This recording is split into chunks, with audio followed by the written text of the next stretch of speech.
Hey y'all, it's your captain for all things creative coming at you with Love is Blind UK episode 5. And this episode was good to me, so let's get into it. If you are new to this channel, welcome.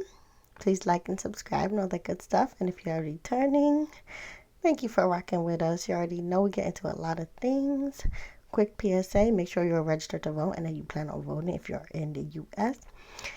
And let's, talk about this episode now. So, the episode starts with Nicole meeting with Benaya, and I was so nervous for them. And a part of me was wondering if Benaya will react to Nicole's initial rejection like Nene leaks and tell her the door is closed. But when they see one another again, it was so cute since Nicole recognized him right away and smiled even though they never saw each other physically. And Benaya had this very sweet, just very happy vibe about him. And when they saw each other, they hug, and Nicole took him by the hand and led him to the couch where she wanted them to talk, and they looked like a natural couple already. Like when I saw her, they were holding hands. They both had matching little spirit beads or whatever on. It was a wrap for me. I was like, yes, they belong together.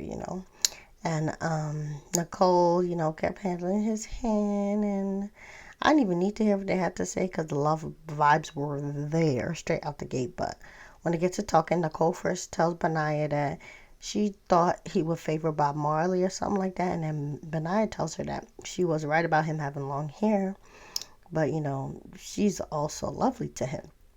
And then Nicole immediately apologized to him and explained how she broke up with Sam immediately, and she tells him that she connected best with Benaya all along at first, but he seemed emotionally unavailable after a time. And that was true since he did not give her reassurances when she wanted it. But Sam was giving her reassurances, even though they were lines.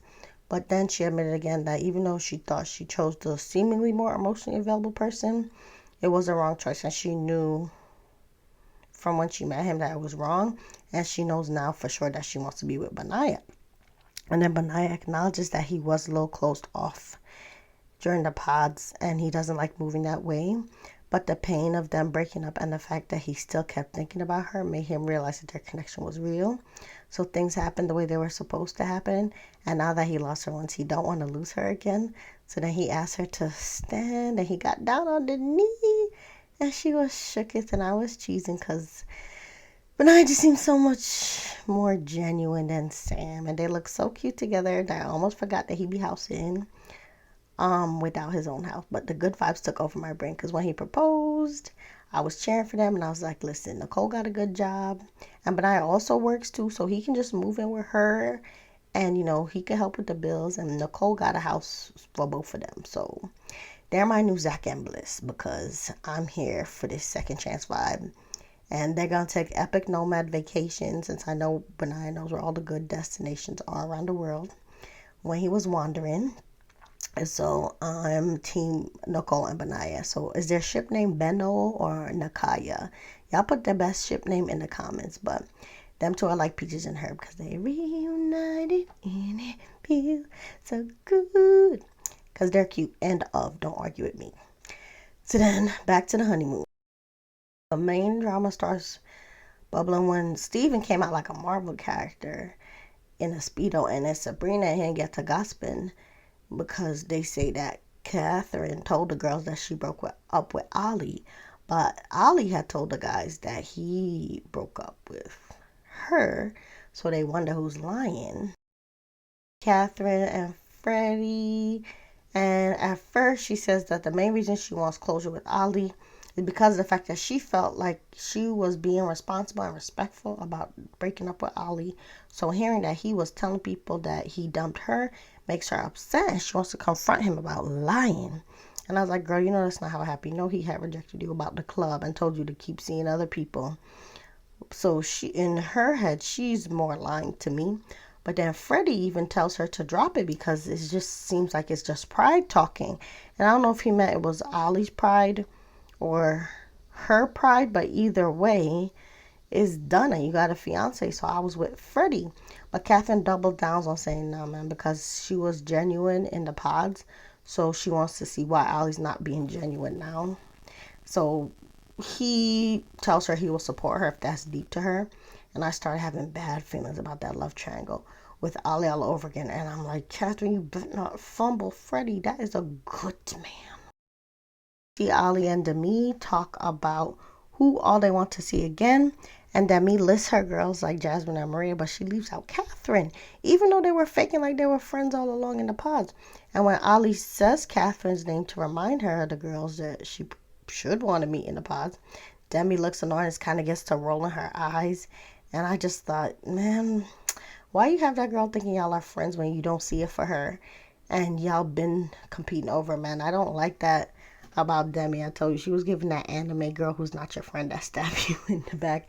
And here she did it again because it's like Demi definitely misled Catherine about them being friends. It was like keep your friends closer and your enemies closer. And her enemy is Catherine for sure. So then when everybody meets scene, Catherine does tempt Ollie, and his little disloyal self gets excited when she pulls him aside and talks to him. And then she outright asks him about why he lied about who broke up with who. And then he's honest and says that he can't really remember exactly what he said to the guys. So he can't say that, the guys told her wrong. But he just tells her that he does remember walking into their date with the purpose of ending things with her for good. So when she brought it up, he was relieved. He just thought that the feeling was mutual. So the breakup talk went well in his eyes because they both ended it when he wanted to. And that's what he conveyed to the guys. So then she act like she understands, but it's like, girl, you knew that already. I don't know why you in his face like this. She just want to show him what she thought he would be missing. And because she asked him, if she looks what he thought like she would look like. And I was like, this is the purpose for the closure.